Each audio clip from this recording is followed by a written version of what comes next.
Today, the inflation story shock horror.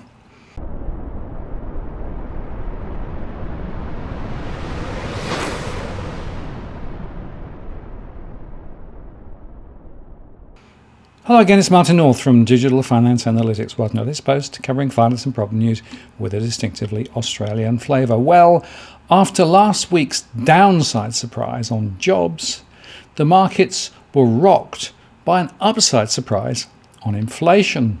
According to the Bureau of Labour, the Consumer Price Index for all urban consumers, the so-called CPIU, increased 0.8% in April on a seasonally adjusted basis, after rising 0.6% in March. Over the last 12 months, the All Items Index increased 4.2% before seasonal adjustment. This is the largest 12-month increase since a 4.9% increase for the period ending September 2008.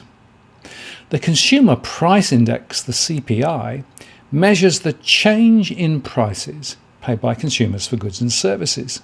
The CPI reflects spending patterns for each of two population groups: all urban consumers and urban wage earners and clerical workers.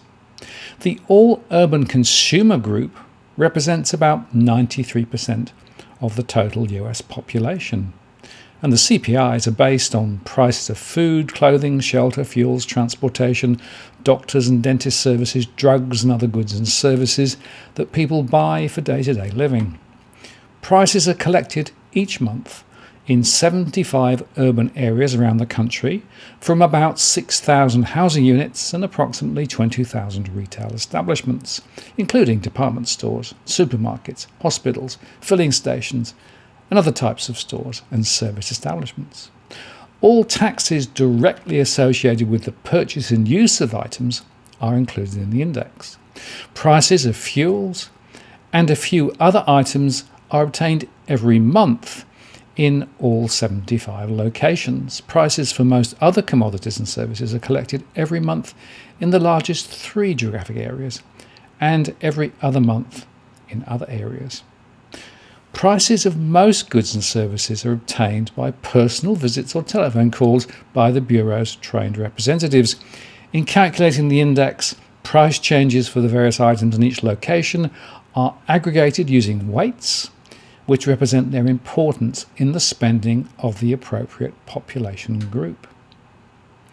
Now, the biggest factor behind the jump appears to be a 10% rise in prices for used cars and trucks, which was in turn due to various factors such as the reopening of more of the economy, an aversion to using mass transit amid lingering infection fears, and a shortage of inventory from the auto industry because of the global chip shortage. That rise was the biggest since the government started tracking it back in 1953, and it accounted for just over 1/3 of the seasonally adjusted increase in the overall price level. Other items that the Department of Labour statistics used had a big impact on the numbers too. They included housing, airfares, recreation, vehicle insurance, and housing furnishings. The food index increased in April, rising 0.4%, as the indices for food at home and takeaway from home both increased.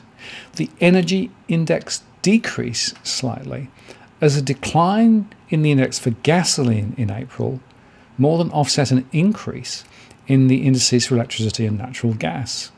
The index for all items less food and energy rose 0.9% in April, and that's the largest monthly increase since April 1982. Nearly all major component indices increased.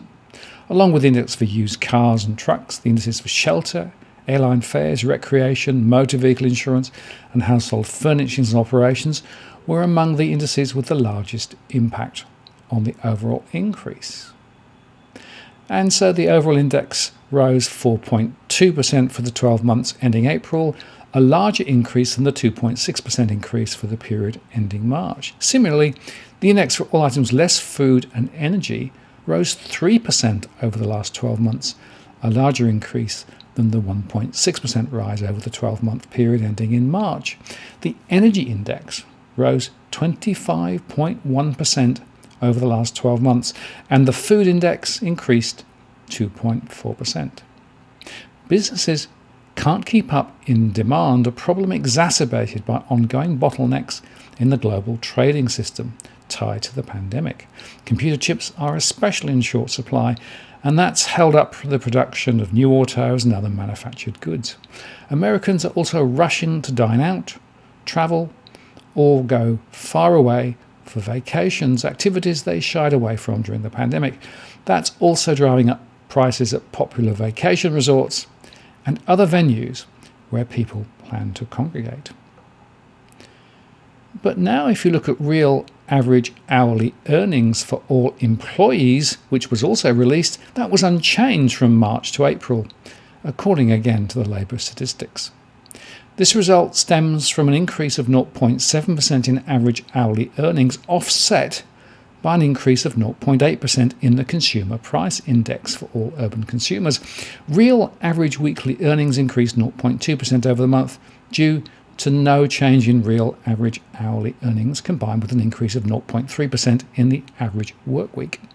Real average hourly earnings decreased 3.7% seasonally adjusted from April 2020 to April 21. The change in real average hourly earnings, combined with an increase of 2.3% in the average work week, resulted in a 1.4% decrease in real average weekly earnings over this period. And then the New York Fed, in parallel, released their underlying inflation guide, their UIG. The prices-only underlying inflation gauge is derived from a large number of disaggregated price series in the CPI, while the full dataset measure incorporates additional macroeconomic and financial variables. The UIG full dataset measure for April is currently estimated at 2.7%. That's a 0.5 percentage point increase from the previous month. The prices only measure for April is currently at 2.9%, a 0.3 percentage point increase from the previous month. And the 12-month average in the April CPI was 4.2%. That's a 1.6 percentage point increase from the previous month. And for April 2021, trend CPI inflation is estimated to be somewhere between 2.7 and 2.9%. The width of the range is smaller than in March, with both bounds higher than they were in March. And note that the COVID-19 outbreak continues to impact data collection for the CPI release. So now, standing back, as Bloomberg put it, in Star Trek in the 24th century, if people want food, they just yell at a replicator to make some tandoori chicken or something and it pops out. But here, in the dark ages of the 21st century, the food and other stuff we want must be tediously produced and transported to us. And sometimes it gets stuck in the Suez Canal or the Colonial Pipeline or wherever. And then we have to pay a bunch more money to get it. This can, of course, be called inflation, but that's a loaded word these days. So there's the, oh no, my tandoori chicken is stuck in the Suez Canal inflation. And then there's the 1970s death spiral inflation. Right now, we appear to be experiencing the Suez Canal kind, with supply unable to meet a surge in demand, pushing CPI to its biggest gain in 12 years last month. The Fed, our inflation doctor, tells us not to worry about this lasting, but Mohamed El-Arin warns that after too many months like this, people might start to think we're going back to the days of whip inflation now buttons and double-digit mortgage rates. Just as the gasoline hoarding we warned you not to do made gas shortages a self-fulfilling prophecy, inflation fears can fuel inflation. The Fed can't let such psychology take root, Mohammed writes. And if inflation is a forest fire, then there's a lot of kindling on consumer balance sheets, writes Brian Chapetta. New Fed data showed Americans took a stimulus-enhanced surge in income and paid down credit card debt, leaving them with massive spending power for when the economy normalizes. That could give businesses pricing power to match. Higher inflation naturally means higher interest rates.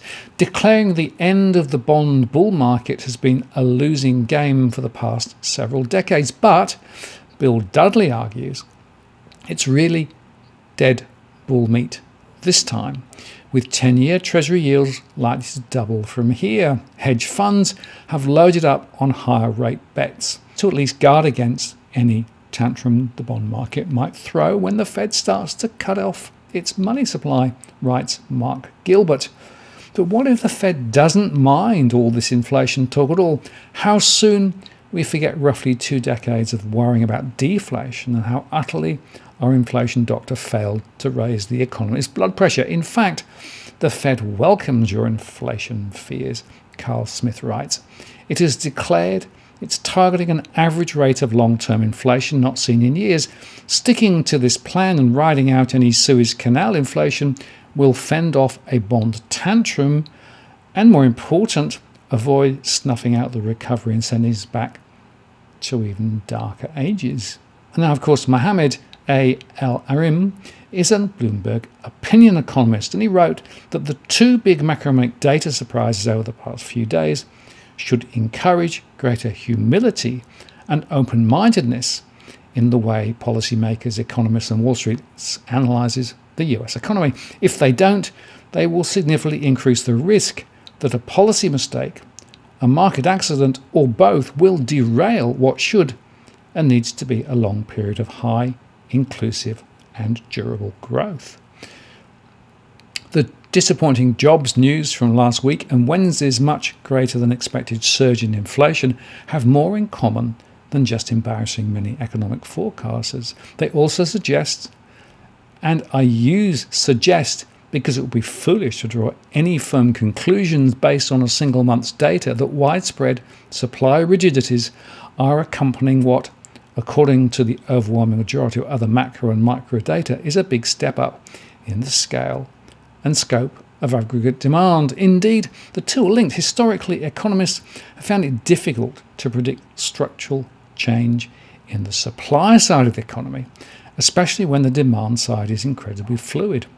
The possibility that both the supply and demand side of the economy are evolving structurally is something that we should have an open mind to, and it is also something that calls for a significant degree of humility. Yet, the Federal Reserve in particular remains highly vocal in asserting again and again that the increase in inflation is just transitory, a conviction that is not actually supported by the evidence, he said, at least as of now.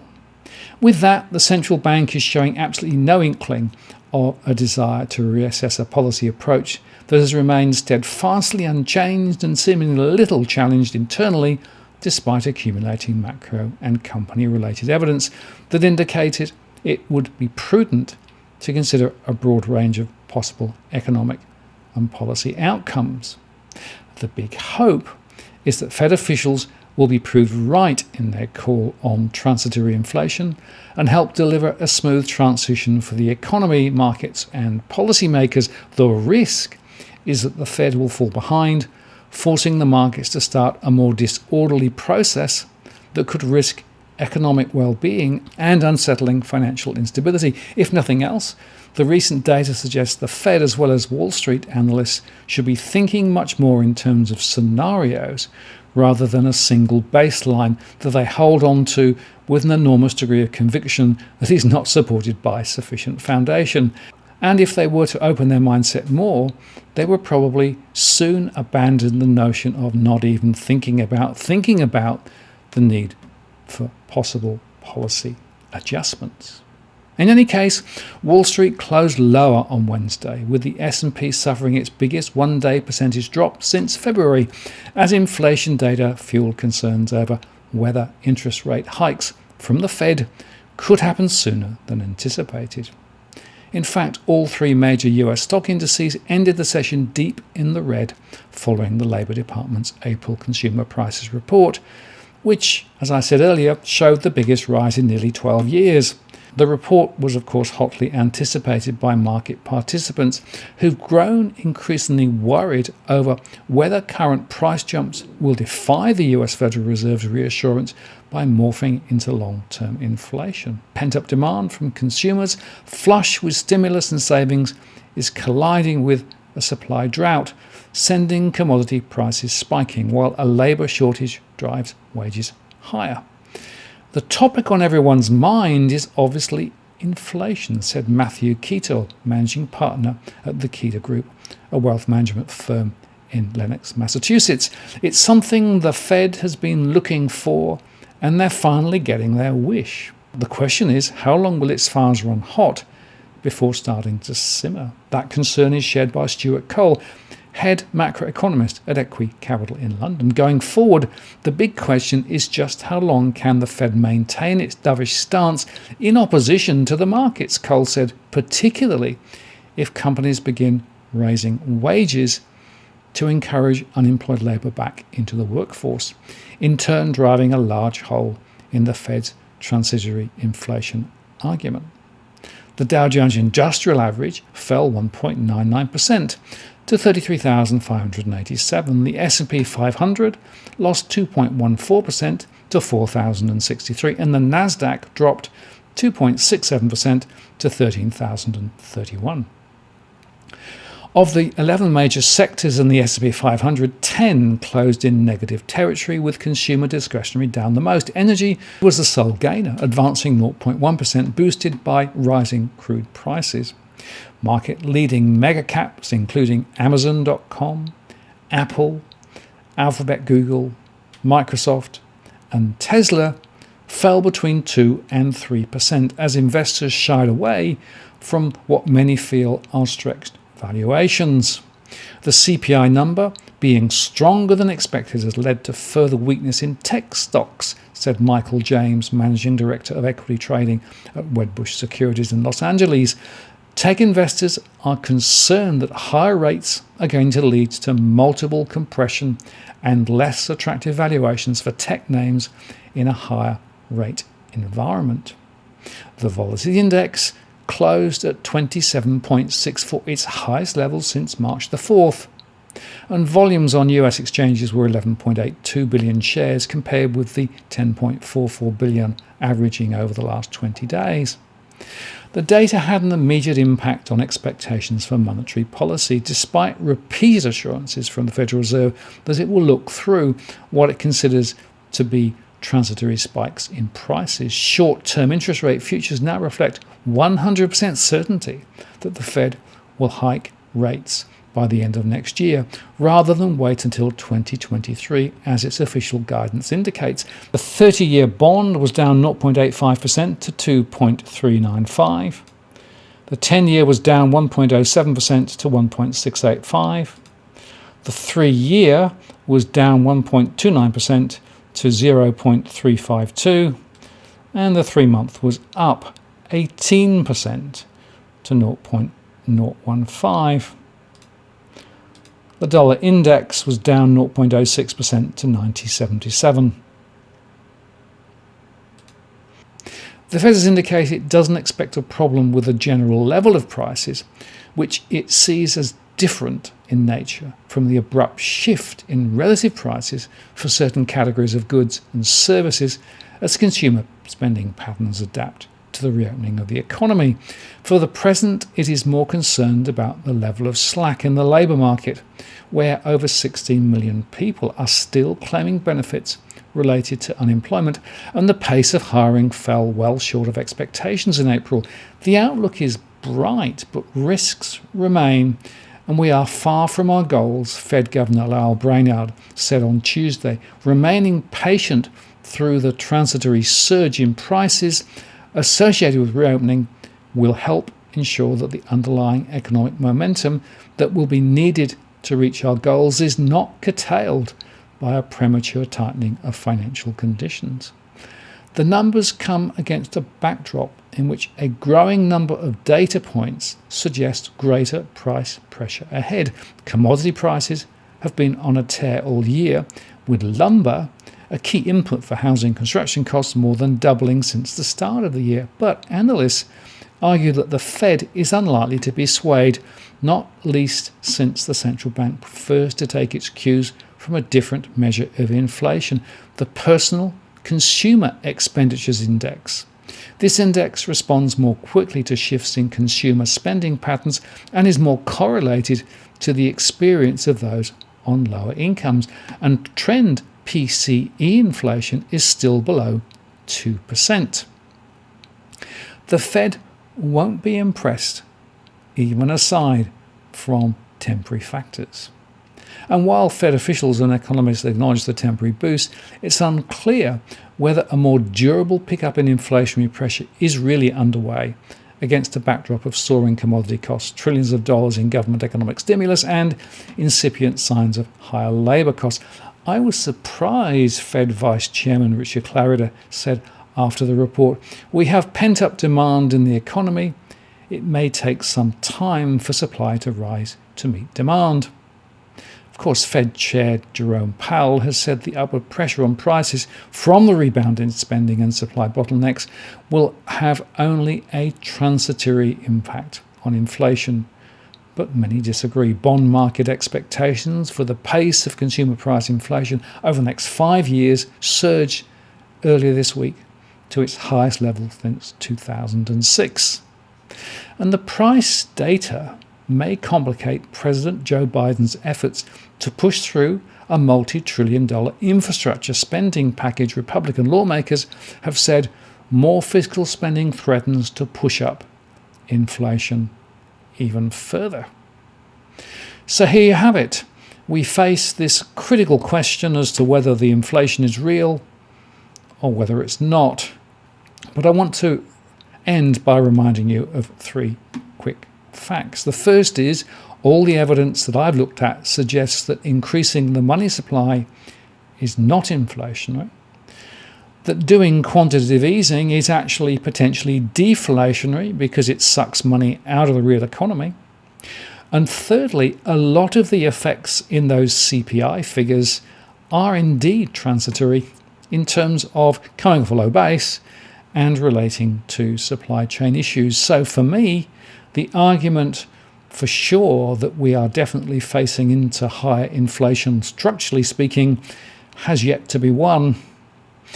And in the round, with wages really not moving up very much, and so in real terms people going backwards, and the stimulus programs coming to an end, it could be that people will spend less ahead, and that would be deflationary again rather than inflationary. So despite what the markets are saying, I would still hold your counsel and see how things develop.